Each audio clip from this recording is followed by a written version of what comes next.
nobody is my nobody is my enemy. Nobody is your enemy. Everyone is a child of God. I offer my respects to Lord Hari, by whose grace one's bad intelligence is destroyed. My intelligence is different from yours because of Lord Hari, your so-called enemy. My conscience is naturally attracted to Lord Vishnu, just as an iron is naturally attracted to magnet. So Chand and Amarka are shocked. They are again, they bring the stick and they wanted to punish him. But right now, he and everybody becomes very angry with Prahlad. So then they say, okay, what we'll do, we'll take him back and give him this teaching so that he gets the right knowledge. So they are taking him back. So here, the Prahlad has also given, he gave the knowledge of 9 forms of bhakti. So what are the 9 forms of bhakti? First is Shravanam. Shravanam is hearing about Lord Hari. So hearing the kathas, listening to kathas is very, very important. That's the first must. So why hearing is important? Suppose you want to go to a holiday at any location. So if I tell you, you go to Bangladesh or you go to Afghanistan, so would you go there?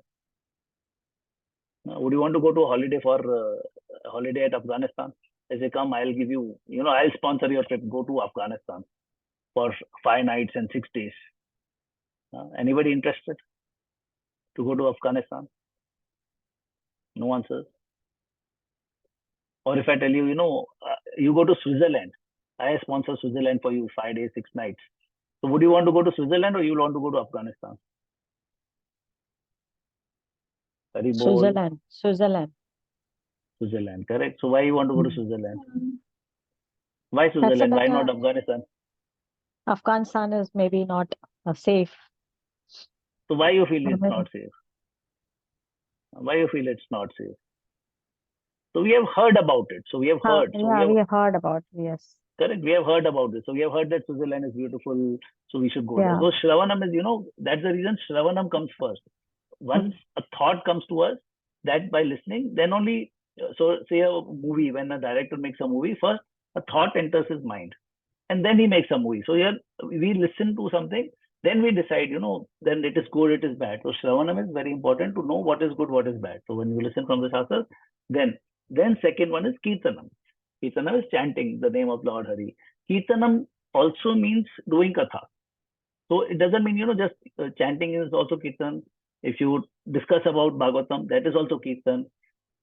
If you do bhajans, that is also Kirtan. So Kirtan covers all these things. Discussing of Lord's pastime, this is Kirtan. Smaranam. Smaranam is remembering the Lord. So Smaranam or Simran Karna, in what they say.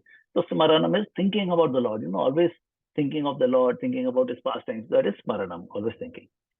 Padda Sevanam. Pada Sevanam is serving his lotus feet. So always serving his lotus feet, serving in temple, serving, doing deity worship. So that is serving. So that is also important.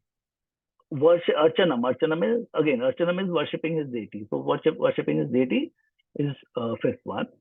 Vandanam. Vandanam is offering prayers unto him. So offering prayers to the Lord is also the sixth form of bhakti.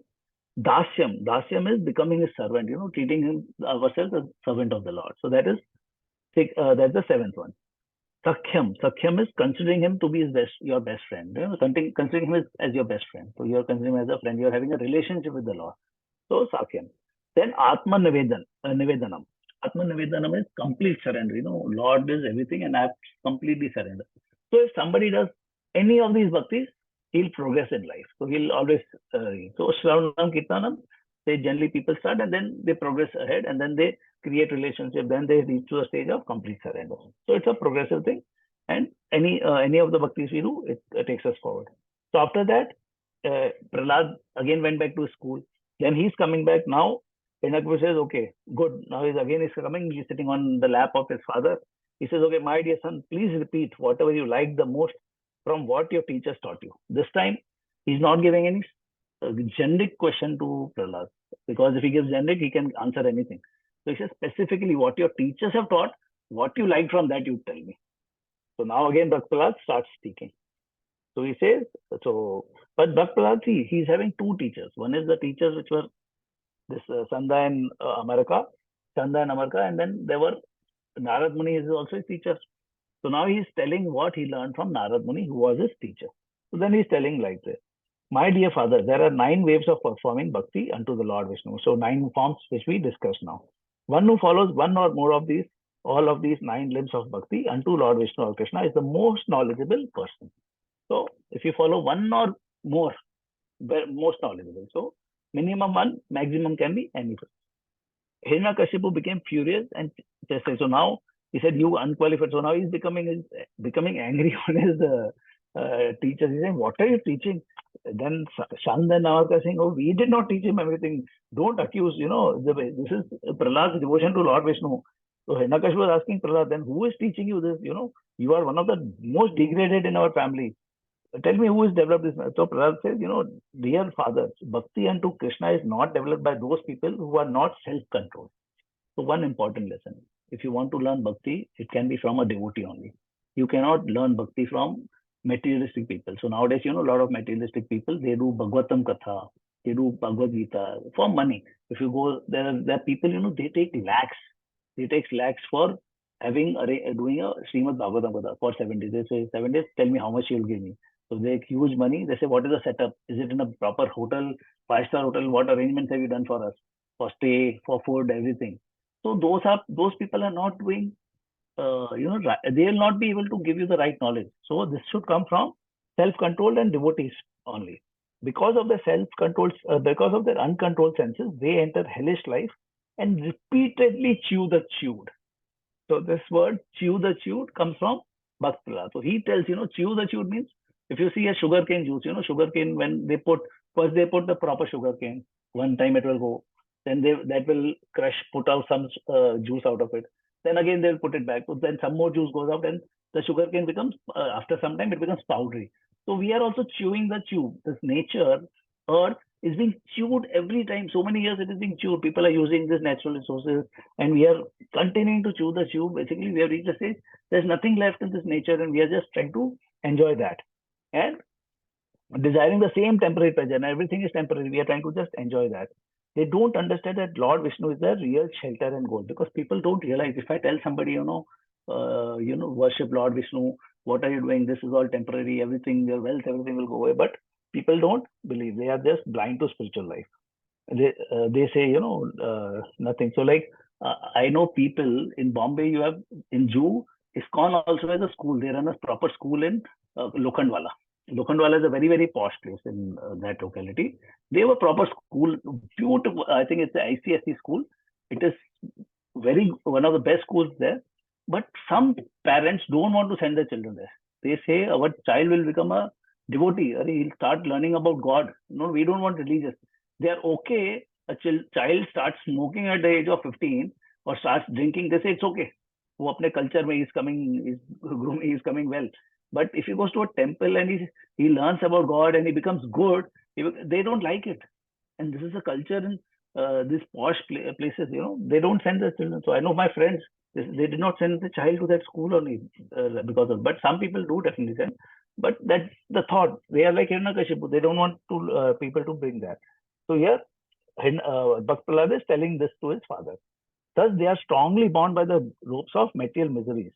On the other hand, those who take shelter of pure devotees and serve Lord Vishnu with love are freed from the cycle of repeated birth and death and ultimately enter Vaikunt, the Lord's eternal abode.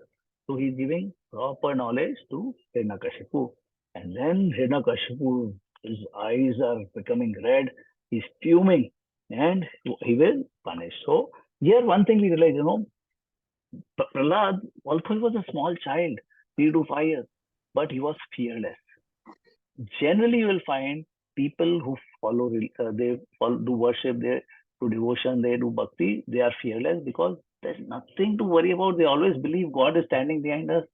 So that thing, I see people who have got the right knowledge, right spiritual knowledge, they are really fearless. They're not afraid. But so in my office, sometimes people say, "Arey, you guys are God-fearing." So I tell them, we are not God-fearing. We are God-loving. People should understand, God-fearing is not the right word. We are God-loving. We are God-loving people. We are not God-fearing people. We don't fear God. We love God because, God is with us.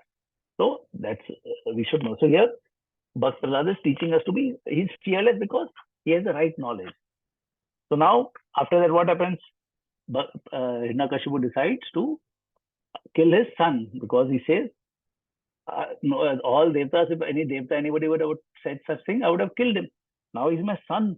What can I do? Finally, he decides this child does not deserve to live. So he starts killing him. So what he does lot many things. Now here, he is lot. So we have heard about his, what he does. So he gives reasons, why we should kill him. Like he says, a rare medicinal herb in the forest must be protected if it helps cure a disease. But if a bodily limb is diseased, it must be amputated. So the rest of the body remains unaffected. So it's, some poison enters our uh, hand or something. So the doctor will advise you to cut that hand because that poison should not go into the other. So here there's a joke also, which happens, which there's a joke which is there, which generally somebody I've heard. So one person goes to the doctor. He says, my leg has become blue. So they go to some chalu doctor. They don't go to a proper doctor. They go to some local. They were not real doctors. In villages, you'll find such people. They say, "Arey, your this thing has become, my leg has become blue. What has happened?" They say, "Oh, this is poison. Your leg has to be cut." So he cuts the leg. Then afterwards, some days again he goes to the, my other leg is also becoming blue. What should be done?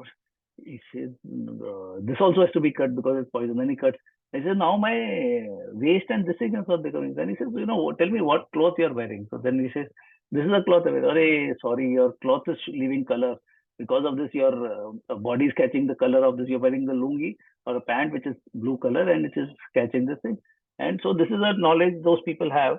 So I'm just telling on the lighter side, but here Hiranyakashipu is saying that so the people who from you take knowledge, whom you approach is also important. You go to somebody to teach Bhagavad Gita or Bhagavatam who are not authentic people, it will become dangerous because if somebody, if a snake touches the milk, he'll convert milk into poison.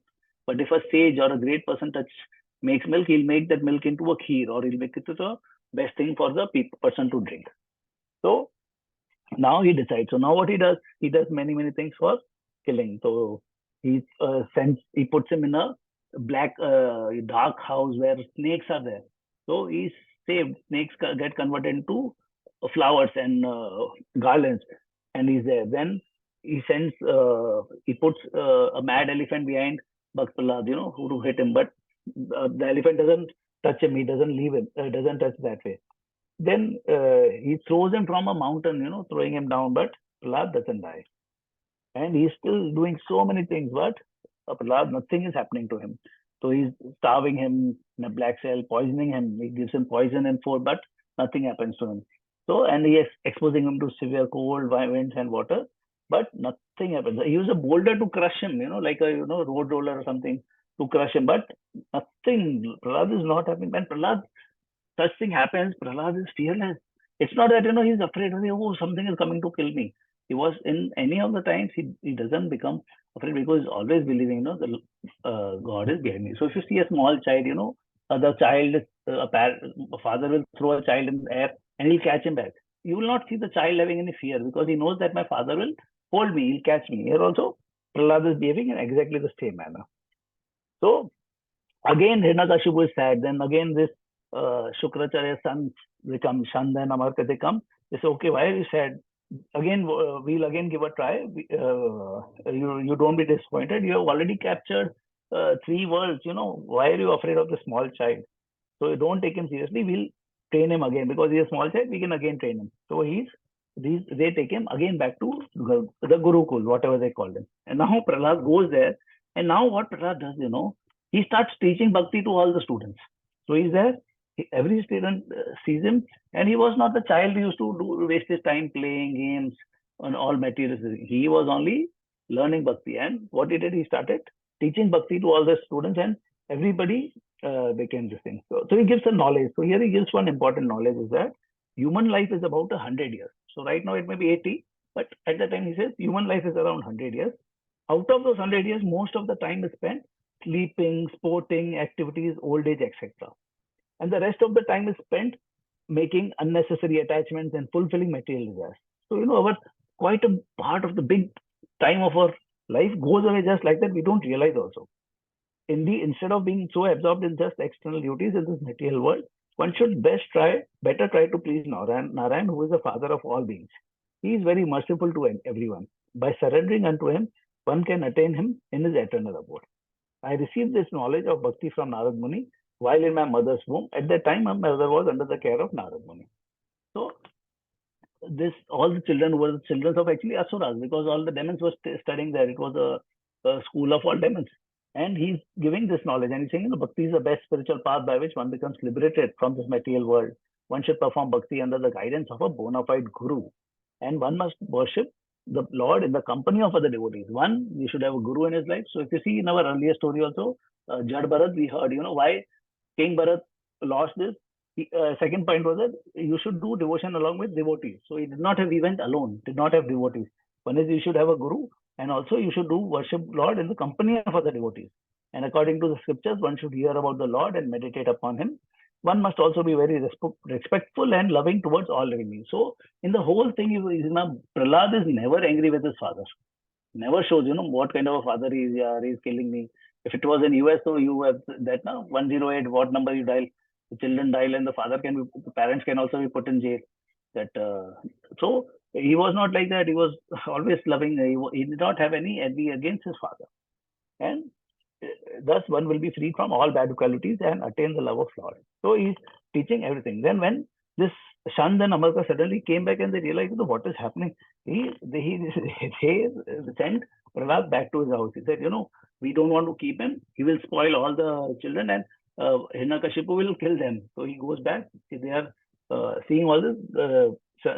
He brought them back, brought to Hiranyakashipu. Then now Hiranyakashipu is saying, it's too much. It's like, he was hissing, listening about what Prahlad was doing at the school. And then he said, then this is a place where now he was very angry. He violated. Now he said, again, Prahlad is saying, dear father, please understand that. So father is saying, from where are you getting this strength? Who is giving you this strength? So he's telling, dear father, please understand that my source of my strength is the source of your strength as well. Lord Hari is the source of everybody's strength in the world, in this world. The Supreme Lord is the creator, maintainer, and destroyer of inners. So Prahlad continued, my dear father, please give up your demoniac mentality of discriminating between friends and enemies. The only enemy of the person in this world is one's uncontrolled mind. So who is your only enemy? It's your uncontrolled mind. Nobody else is our enemy. This is the biggest lesson, our mind. So yesterday somebody was teaching me one important thing. What is the definition of morality? What is morality according to you? What is morality? So can you tell me what is morality? Being morality, what do you mean by that? Anybody can answer? It will be a little good if we can have a little interaction. Hare Krishna. Hope I am audible. Yes, you are audible. Anybody can answer what is morality? Yeah, Meera. To be honest. To be honest. Correct. So morality is doing right. Cheat others. Not to cheat others. Not to cheat others. So everything, yes, absolutely right. Not to cheat others, be honest, be proper. So morality, one of the gurus tell, morality is actually nothing but lack of opportunities. What is our guru trying to tell is that generally people are moral because they don't have opportunity to cheat. If you have opportunity to cheat, then you will cheat also.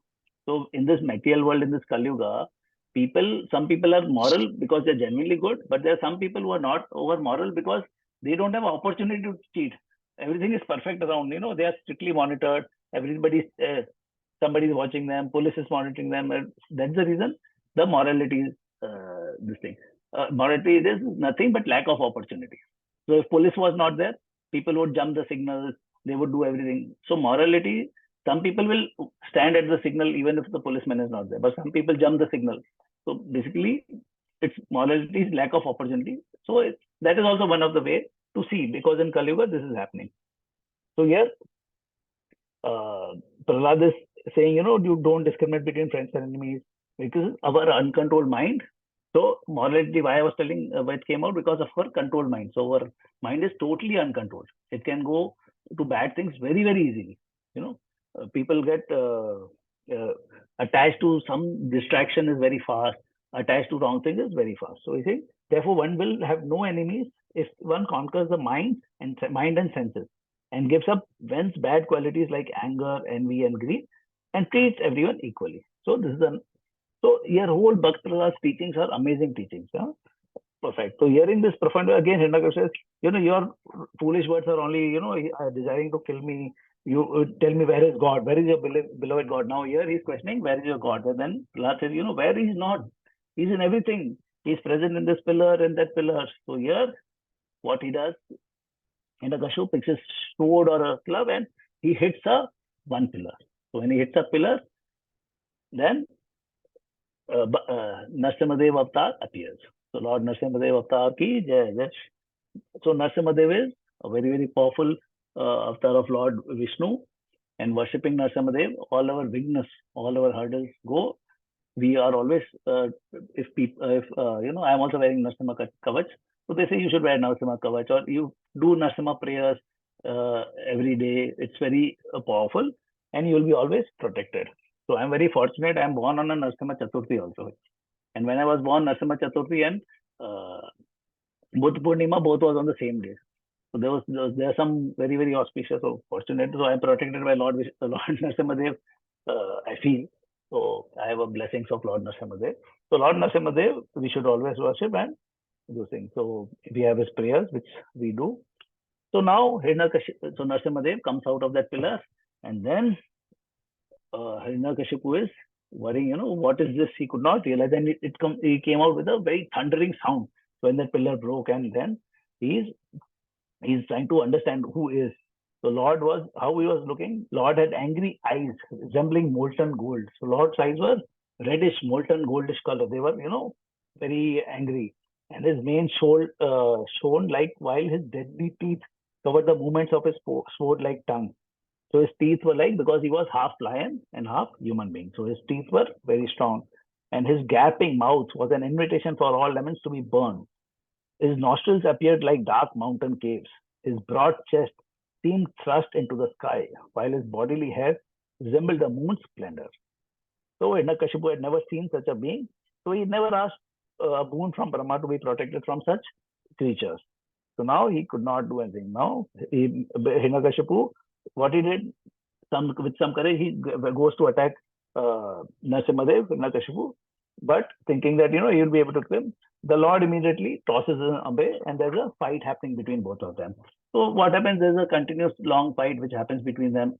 So Lord is just enjoying, So somewhere he shows as if Hiranyakashipu is winning, but like he tries to give him another chance. He did not. His club is fallen. He gives him a chance, and then Hiranyakashipu thought, I am as if winning from this thing. So, so this is what he's fighting, and everybody is. So Hiranyakashipu is feeling, I'm winning. So he again starts fighting. So why is Lord doing this? Because he wants to wait till the twilight. He wants to wait because Lord Narsimhadev, Lord Brahma had given Hiranyakashipu some boons. So he has to ensure that those boons are fulfilled, because Lord Vishnu will never let the boons of his devotees fall. So if Brahma had given some boons, he will not let. So Lord Narsimha could have actually killed, but he waits. So what he did finally, he takes Hiranyakashipu to the door, just on between the door, because it is neither inside nor outside. Then he puts him on his lap, which is neither in the air nor in the ground. So he's on his lap. And then with his nails, he tears his body. So nails are not this thing. They're not any weapons. They are not weapons. They are not neither living or dead weapons. They're not living dead weapons. And he kills them in twilight, which is neither a day nor night. And he does this to save only his devotee Prahlad. So he comes for Prahlad and he kills. And then everything is in blood. And finally, according to the garden of, so he's ferocious, and finally he goes, and so he's searching where he should sit now. So he has killed Hiranyakashipu, and then he's sitting, so he goes to the throne. He sees, that's the only place he can sit. So he goes and sits there, but he's in a very, very angry mood. He's in a very angry mood. He's sitting there, and then Brahma is thinking, who will go, because in this mood, nobody had seen him in his angry mood. So Lord Brahma tells, Lakshmi Devi. So everybody comes now, Lord Lakshmi Devi, Shiva, everybody has come, everybody is showering flowers because Hiranyakashipu has been killed. And then Lord Brahma tells Lakshmi Devi, see, he's your husband, please go there and just pacify and make him cool. So he says, no, and I've never seen him in this mood. How can I go? He's in this mood, I can't go. So then they request Bhakt Prahlad to go. Your child, you can go there. But Prahlad is feeling bad. He's saying, we are seniors. How can I go? And he did not have any tinge of pride in him. So he goes to Lord. So Prahlad goes there, but what he tells, Prahlad says, oh Lord, great devtas and sages couldn't satisfy you with your excellent praises. Then how is it possible for me, a member of demonic dynasty, to appease you? So first thing he's telling, I am a member of a demonic family. How can I appease you? The devtas, they couldn't. So basically, he's very humble. He's showing that, he's not now, wow, because of me, Lord Vishnu has come, Lord Narasimha has come. So I'm very proud. So I've done such thing. So it's not like that. So he goes there. Then he prays to him. He continues, my Lord, my dear Lord, wealth, scholarship, beauty, intelligence, fame, and so on are not necessary to please you. So very important, wealth, scholarship, your position, beauty, intelligence, fame, I'm very beautiful. Lord doesn't like that. He likes humility. He likes the simple. You are satisfied only by loving devotion. One who doesn't possess bhakti unto you cannot please you. Even if he's a well-qualified Brahmana. If a very, very strong, great Brahmana having good knowledge, but he's not devoted, not doing bhakti, devotion to the Lord doesn't like him. But if somebody is from the lowest of the lowest family, not from Brahman, any family, but he's devotee of the Lord will always be satisfied with some person, even if he's from a smallest of the family. Dog eaters also from family this way. So having thus declared that only love, then he requests Lord to give up your anger, and then finally Lord becomes normal, and he how does because Lord is in the form of a lion, half lion and half man, but with his nails he can't touch Prahlad. It will hurt him. So how does he takes Prahlad on his lap, and he with his tongue he licks him. So can you think, Lord licking a child, such a fortune. Lord Krishna licks lips touch only the flute. The flute is so fortunate when the gopis play in the flute. They say, your flute is so great. They are so fortunate. But here, Lord is, touching his licking Prahlad. So Prahlad is so fortunate, that he gets the mercy of the Lord Narasimha. From here only, Lord Narasimha also gets a desire, to come as a child, as a human, so that he can also get the feeling of parenthood. So Vatsalya feelings he can get. After that he comes in the avatar of Krishna, Ram, so that he can get that feeling. So Narasimha then he says, my dear Prahlad, all good fortune to you. Very few people are fortunate to have my darshan. But by your sublime bhakti, you have forced me to come to you. I am very pleased with your faith and devotion. Please ask a boon for me. Prahlad did not want any boon. He says, oh Lord, due to my demoniac birth, I am already attached to many material desires. Now, please do not allure me with boons. He says, I am not a merchant. That, you give me this, I give me this. We are not trading. I'm not a stingy merchant who demands some material benefit in exchange of devotion. I'm your eternal servant, and you are my eternal master. I do not want any material gifts from you. If you want to give me any boon, please destroy all my material desires. So please destroy my all material desires. Impressed with Prahlad's pure devotion, Lord Narasimha said, dear Prahlad, I know that you don't desire any material benefits from me. Still, I order you to enjoy as the king of Asuras until the end of this Manvantara. Even though you are in this world, you can always remain in my company by constantly hearing my pastimes and thinking of me. So this applies to all people who are in Grah. So we are in Kali, we are in Grah. How can we live with the Lord? By constantly listening about his pastimes and thinking about the Lord. And you shall finally attain me. Your pure glory will be sung even in the heavens. Anyone who remembers your activities and chants your prayers will become free from all karma. So, Bhakt Prahlad is one of the 12 Mahajanas. Bhishma Pitama, Narad, Bali Maharaj. So they have the Manu Maharaj. They are all great Mahajanas. So Bhakt Prahlad is one of the Mahajanas. Prahlad replied, my dear Lord, you are very merciful to the fallen souls. I have one request. Out of ignorance, my father Hiranyakashipu envied you and tormented you. Please excuse his son. See, this son, he's saying, my father was although he was so sinful, but he's requesting that, please forgive him. So then the Lord replied, dear Prahlad, because of your birth, your father and your entire demonic dynasty have been purified. The Lord says, if a devotee is born in your family, So 7 generations down and 7 generations up, they all get the benefit of Vaikuntha. You should always pray your child becomes a devotee. So this is the benefit you get. So even great sinful dynasties are sanctified if great devotees like you take birth. Your father has already been purified. The other way, how he was purified? Because Lord has touched him.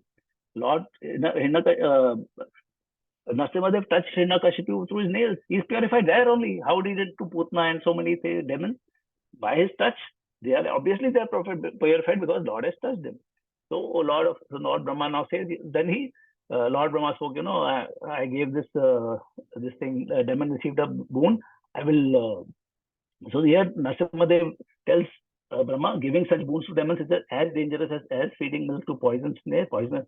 I warn you, never give such boons to any demon. So Lord Nrsimhadev warns Brahma, don't give such nonsensical devotees. And then Prahlad is devoted and made the king, and they. So this ends the story of Hiranyakashipu and Nrsimhadev. So Nrsimha Bhagwan ki Jai Bhakt Prahlad. I wanted to do Ramanujacarya. It's okay, we'll do that because today is his disappearance day. Very great personality. Yeah, I'll share the recording here, definitely. Because I started recording in between. I forgot because my sister was also not there. What I'll do quickly, if you guys please listen to this one. This is Ramanujacarya, is very, very beautiful. So Ramanujacarya, you would have seen his DT has been put in Hyderabad last year or last to last year. Narendra Modi had installed, the DT of Ramanujacarya. So Ramanujacarya is one of the 4 sampradayas. So Ramanujacarya is part of the Sri Sampradaya. He is part of Lakshmi Sampradaya. So Vallabhacharya is part of Rudra Sampradaya. Madhavacharya was part of Brahma Sampradaya. And we follow Brahma Gaudiya Sampradaya, Brahma Gaudiya Madhav Sampradaya. So Ramanujacarya, he was born in South. And all the temples, Varadraj Temple, Sri Ranganathan, Tirupati Balaji, and Anand Padmanabhan in Tiruvananthapuram, they all are managed by his followers. So his story is very, very distinct. So again, when his parents were there, they also did not have a son. Then they also prayed to Lord Parthasarathi, to Lord Krishna. And with Yagna, and after some time, they got, Lord came to them and told, don't worry, you will get one of my incarnations as your son. So they got the son, and this son was Ramanujacarya. And why he's called Ramanujacarya is Ram Anuj. He is Lakshman. He's a younger brother of Ram. So that the meaning of Ram Anuj is Ramanujacarya is Anuj of Ram. So Lord Ram's younger brother. So he's Lord Lakshman. So that's why he has appeared. And from his early days, he was the thing.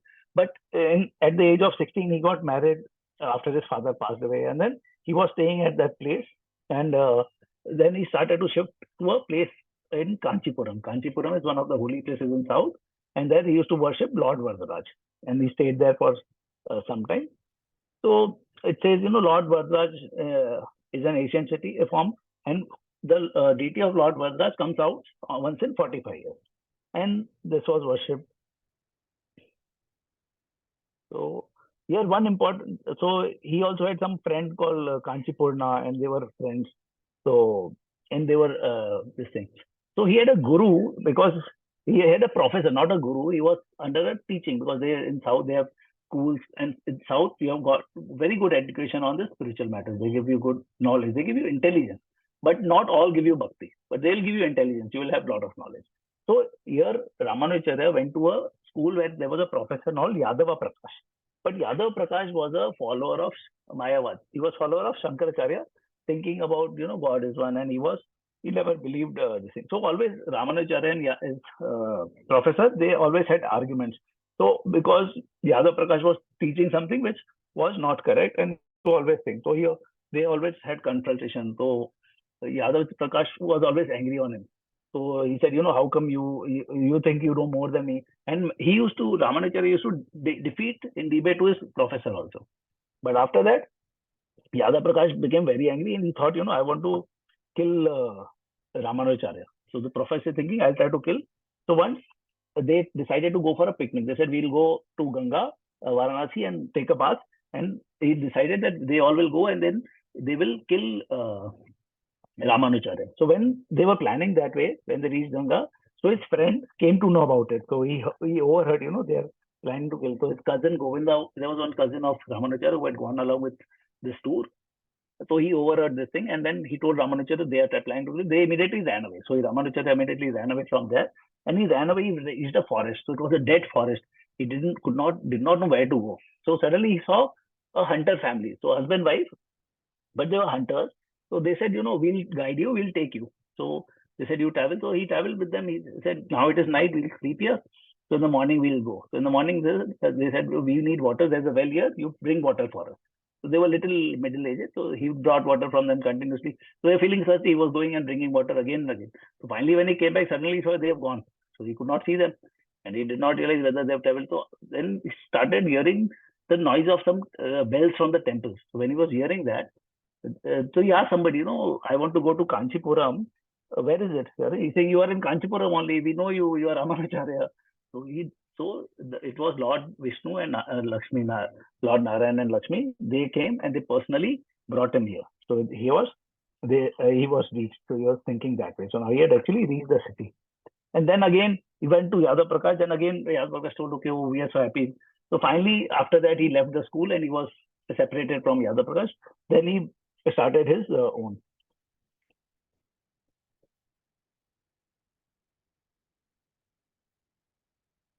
So then he went to one of the Brahmacharya Kanchipurna to make him guru, but he did not agree. He said, no, I am from a lower caste, and he did not want to make him his guru.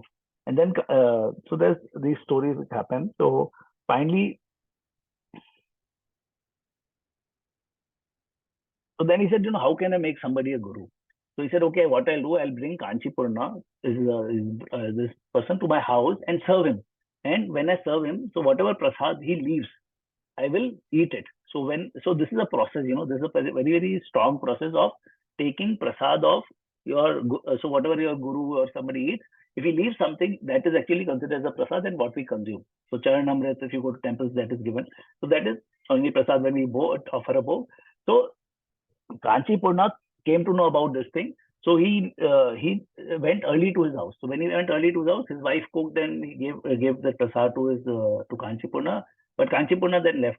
So when Ramanujacarya came back, he said, where is the prasadam what my guru had? He said, no, I threw it. So his wife tells, whatever he left, I threw it away and I'm cooking fresh for you. He said, why did you throw it away? He said, he was from a Shudra family. How can you take that food? And he was so wild on his wife because of that. So this thing.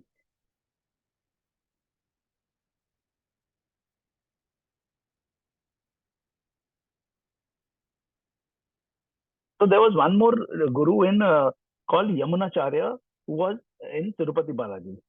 This thing at that place. He used to take care of Vadraj and this thing. So this Yamunacharya wanted Ramanujarya to take his post. Basically, he wanted him to become a disciple and take this thing. So he to manage the subsequent thing. So he called for Ramanujarya to come to his place. But by the time Ramanujarya could reach and meet Yamunacharya, that Yamunacharya actually passed away. So his body was just there. But when his body was there, his three fingers were folded. So it was folded and two fingers were open. So people were wondering why. So they were wondering why the fingers are folded off. So Ramanujarya thought that, Yamunacharya, his guru, wanted to tell him something. So he decided to take 3 vows. So he takes 3 vows. He says, one is, I vow to spread the message of pure devotional service by my example, by my words throughout the land. And then first finger gets opened.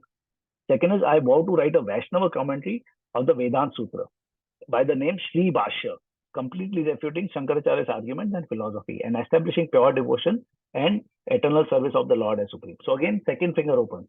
Then he says, due to the great gratitude and appreciation for Parashar Muni, the father of Vyasadeva, I vow to name one of my disciples after him. So he takes 3 vows, and then the fingers open. That means this is what his guru wanted to convey to him.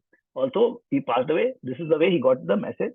And then he left Srirangam and went to Kanchipuram. And then after that, he decided to take sannyas and this thing.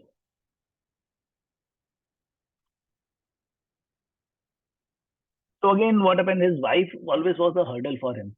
So again, he wanted to take sannyas, and he took sannyas from and he brought some his guru to his house. But his wife was mistreating them because they were from a lower family, and she used to say, "Yeah, I'm from a Brahmana family." Then he was very angry. Then he finally left the house. His guests who had come, they also left. Then he also left, and he decided not to come back. And this is the way he went to take sannyas. There's some important things which I'll tell you. Two important stories I'll tell you. One is there's a story that he had great disciples. One of the disciples' name was Kuresha. So basically, so at that time there was one king who was following Shaivism. Basically, he was a devotee of Shiva. But what he used to do, he used to force people to convert into devotion, worship of Shiva, and leave Vaishnavism. And if you don't, then he will kill them. So what he did, he called for Ramanujacarya. He had heard about Ramanujacarya. His disciples heard about it. He said, please, you don't go. We will go. We'll disguise ourselves and go. So one of the Dasarathi and Kuresha, they went there. So Kuresha went in the dress of Ramanujacarya because they had not seen Ramanujacarya. They went there. So when they went there and they gave knowledge of devotion to them. So the king was very angry and they decided to kill him. So when they were about to kill him, so his daughter came and says, this Ramanujacarya saved me once in my lifetime. In the jungle, he had freed me, he had saved me. So then the king said, okay, he had saved you. What we'll do, we'll leave them, we'll pierce their eyes and then leave them. So they did not kill them, they just pierced the eyes. But later what happened, one of the friends, he passed away. So that Dashrathi passed away, Kuresha was alive. So when Kuresha reached, he meets Ramanujacarya, and then Ramanujacarya says, you go to pray to Lord Lord Ranganath, you go there and pray for your eyes back. So he says, no, I don't want my eyes back, I'm okay. He says, I'm your guru. I'm telling you, you pray and get your eyes back. It's not for you, it's for me. I want you to eyes back. So one thing is important, even if we don't have desires, he says, why do you have so much false ego? Whom does this body belong to? So once you have taken initiation, our body belongs to the guru, and whatever guru says, you have to follow. So finally, he agreed and he went there, and next day he immediately got his vision back. So when he worshipped Lord Sri Rama. Then there's one more story important. I'll just quickly run through. There's Dashrathi. There's one most beautiful story. So Dashrathi. So there was a procession going off Lord Lord Ranganathan. This